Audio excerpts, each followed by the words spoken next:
Hey, welcome back everyone. I'm Sally. Welcome to Sally Krawcheck Retires the Channel, where we cut through all the confusing financial noise and talk about real money moves that actually matter for your retirement. If you are new here, I am so glad you found this video. Hit that subscribe button right now and tap the bell icon so you get notified every single time I drop a new video. Because trust me, the stuff we talk about on this channel can literally save you thousands of dollars. Okay, let's go. Now listen, I want you to do something for me before this video even starts. I want you to think about one question. Do you own a traditional IRA? If the answer is yes, this video is for you, every single minute of it, because there is a deadline coming, some of it already here, some of it arriving in 2027, 2028, and beyond. And if you miss it, the government will absolutely, without any hesitation, take a giant chunk of your money as a penalty.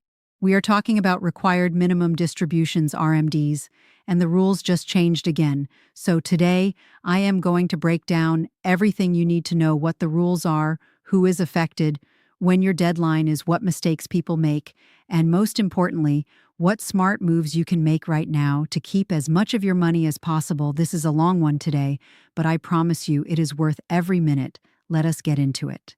Okay, first things first. Let us make sure we are all on the same page. A traditional IRA is a retirement savings account where you put money in before paying taxes on it. Your money grows over the years, tax deferred, which is beautiful. But here is the thing, the IRS has been very patient. They let you skip paying taxes for decades, but at a certain point they say, okay, enough. It is time. You will start pulling that money out and you will pay taxes on it. That mandatory withdrawal every year, that is your required minimum distribution, your RMD. Now here is what a lot of people do not understand. This is not optional.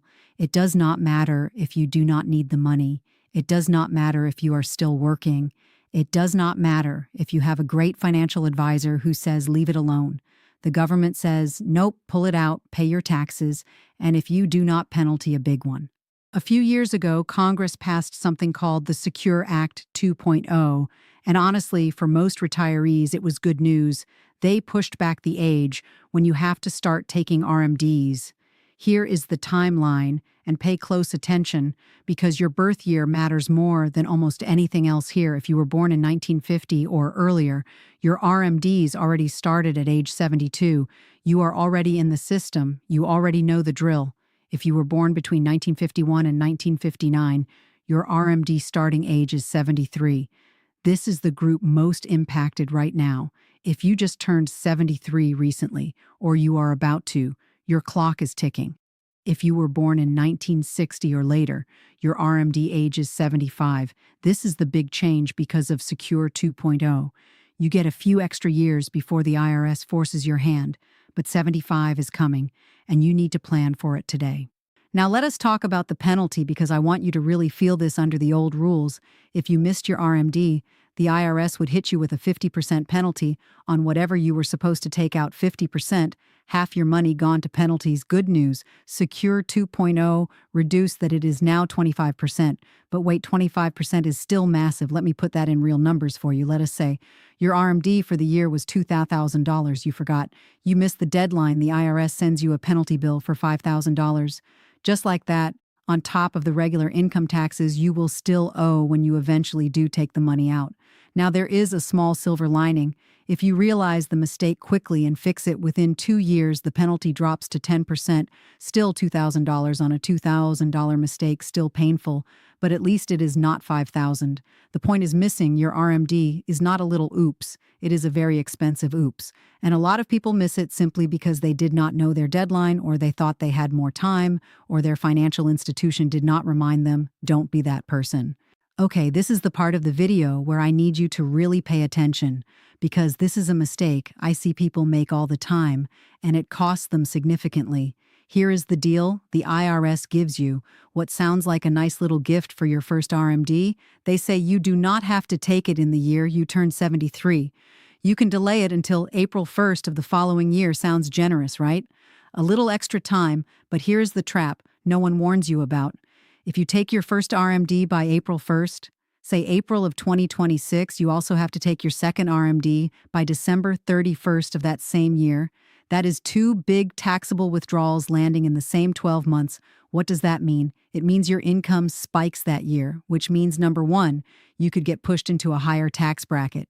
Number two, it can increase your Medicare premiums because Medicare uses your income from 2 years ago to calculate your Part B and Part D premiums. Two big RMDs in 1 year means 2 years later, you are paying more for Medicare. Number three, more of your Social Security benefits become taxable. So my advice, if you can take your first RMD in the actual year, you turn 73 or 75, not in April of the following year. Yes, the IRS gives you until April, but doing it in December of the first year is usually the smarter tax. Move talk to your financial advisor or tax professional and run the numbers for your specific situation. Now, let us talk about how your RMD is actually calculated, because people always ask me, how does the IRS decide how much I have to take out? It is actually a pretty simple formula. Take your IRA balance from December 31st of the previous year, then divide that number by a life expectancy factor from an IRS table called the Uniform Lifetime Table. Here is an example. Let us say you just turned 73. Your IRA balance on December 31st last year was $500,000. At age 73, the IRS life expectancy factor is 26.5. So you divide 500,000 by 26.5, and your RMD is approximately $18,868. That entire amount is added to your taxable income for the year. Now, here is the thing people do not love about this every single year. The percentage you are required to take out goes up. The life expectancy factor gets smaller as you age. So at 73, you are pulling out about 3.8% of your balance. By age 80, it is closer to 5%. By age 90, you are looking at over 8% a year. This is why starting your planning early before you hit the RMD age is so critical. This is arguably the most powerful section of this entire video, so lean in between the time you retire and the time your RMDs start. There is what financial advisors call a golden conversion window. You may have retired at 62, 63, 64. Your income drops, you are not taking Social Security yet, your taxable income is relatively low, and your RMDs have not started that window. Those years between retirement and RMD age is the absolute best time to do Roth conversions. What is a Roth conversion? It is when you take money out of your traditional IRA, pay taxes on it now at your current lower rate, and move it into a Roth IRA where it grows completely tax-free forever. And here is the beautiful part. Roth IRAs have no required minimum distributions for the original owner, zero.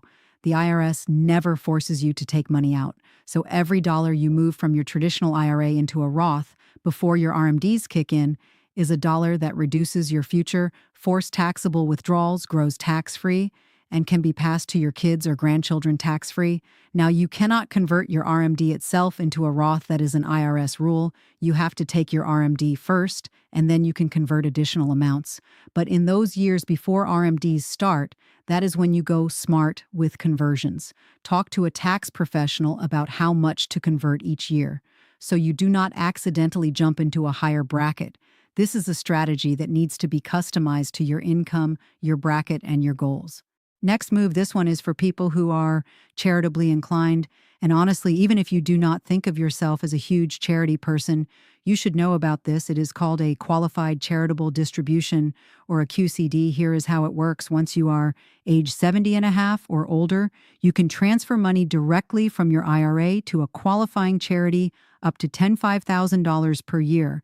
And here is why this is amazing. That money counts toward your RMD for the year, but it is not included in your taxable income. Let me say that again. You satisfy your RMD requirement, you give to a charity you love, and that money never shows up as income on your tax return for retirees who are feeling the RMD pressure. This is one of the most powerful tools available. It reduces your adjusted gross income, which can lower your Medicare premiums, reduce the tax on your Social Security benefits, and potentially keep you in a lower tax bracket if you were planning to give to charity anyway. Do it through a QCD and let the IRS help fund your generosity. Now I need to spend a couple of minutes on inherited IRAs because this is an area where so many people are getting caught off guard right now. If someone you loved passed away in 2020 or later and left you their traditional IRA, you are subject to something called the 10-year rule. This means you must fully deplete that inherited account within 10 years of the original owner's death. And here is where it gets complicated. If the original owner had already started taking their own RMDs when they died, you, as a non-spouse beneficiary, must also take annual distributions from that inherited IRA. During those 10 years, you cannot just wait until year 10 and take it all out in a lump sum for years after 2020. The IRS had been waiving penalties for beneficiaries who were not taking those annual distributions, but that grace period is over starting in 2025. If you are a non-spouse beneficiary of an IRA where the owner had already begun taking RMDs, you need to be taking annual distributions. Now, if you missed them, you may need to catch up and fast. If you are in this situation, please go talk to a tax advisor as soon as possible. This is not an area where you want to wing it. Okay, we are almost at the finish line. Let me give you your action checklist because information without action is just entertainment. Step 1. Find out your RMD age, born 1950 or earlier. Already at 72, born 1951 to 1959, your age is 73, born 1960 or later, your age is 75. Know your number. Step 2. Calculate your RMD. Your IRA custodian, Fidelity, Schwab, Vanguard, whoever holds your account will usually do this for you. Call them, ask them, get the number. Step 3. Do not take your first RMD in April unless you have run the numbers. 2 RMDs in 1 year can spike your taxes. Hard. Step 4. If you are in the years before your RMD starts, explore Roth conversions. Sit down with a tax professional and build a multi-year conversion plan. Step 5. If you are charitably inclined and age 70 and a half or older, set up a QCD and let your charity giving count toward your RMD. Step 6. If you inherited an IRA after 2020, check your distribution schedule today. The grace period is gone. Step 7. Set a calendar reminder every year, either in the fall or early December, to take your RMD before December 31st. Do not wait. Do not forget. Make it automatic if you can. That is it, my friends. That is your complete no-nonsense guide to traditional IRA deadlines and what you need to do before 2028. I know this is a lot of information, but this is your money, your retirement, your future. You work too hard for it to let the IRS take more than their fair share through penalties and bad timing. If this video helped, you please give it a thumbs up. It genuinely helps this channel grow and helps me keep bringing you content like this. And if someone you know owns a traditional IRA, share this video with them. They will thank you. I am Sally. This is Sally Krawcheck, retires, and I will see you in the next one. Take good care of yourself and your money.